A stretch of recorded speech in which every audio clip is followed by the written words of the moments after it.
The FTC just slapped Lyft live with a 2.1 million fine, saying that they trick drivers with misleading earning promises.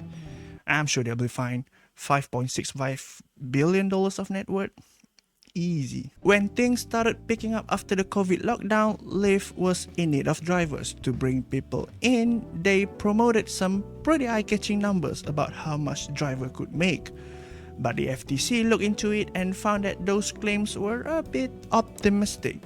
Basically, the FTC says that Lyft advertised earnings that were matching up to reality, especially in certain cities where drivers were promised a lot more than they actually made.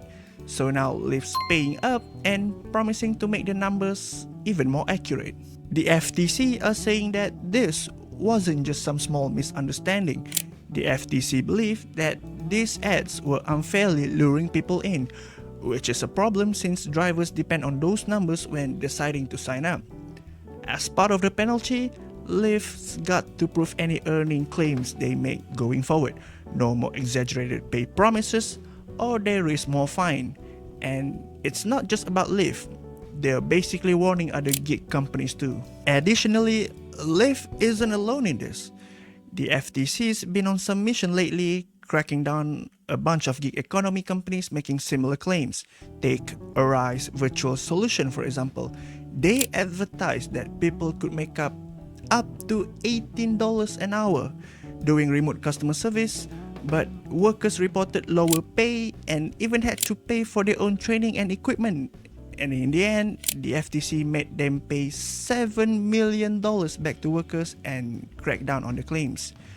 The FTC is also looking at other practices in the gig world like non-compete clauses and wage-fixing agreements.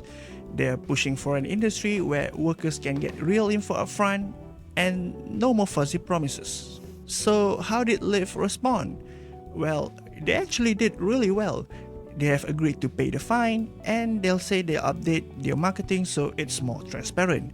They also say it's still dedicated to supporting drivers, but time will tell if this really makes a difference. If Lyft makes good on these changes, other gig platforms might feel the heat and do the same. But for now, we'll have to see how it plays out. So, is this even a big of a deal? Oh yes.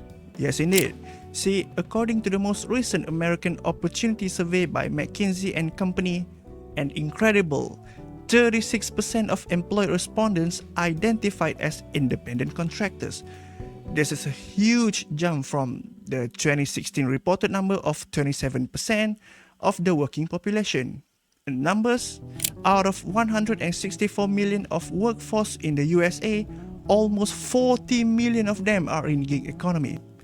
The FTC's action in this case are showing that they are really taking the gig worker side on this. With around 36% of Americans got involved in the gig work, this could really shift things. The hope is that these crackdowns will lead to more fairer, more transparent work conditions where gig workers have clearer picture of what they'll actually earn and face fewer restrictive contracts. Plus, with more people depending on gig work for a big part of the income, these moves could bring some much needed accountability to the industry. Alright, so what do you think? Should gig companies face penalties for things like misleading pay claims? Will the FTC's move actually make a difference for drivers and other gig workers? Drop your thoughts in the comments below. If you like this video, just like it. If you dislike it, just dislike it. And don't forget to subscribe. And I'll see you on the next news. Bye bye.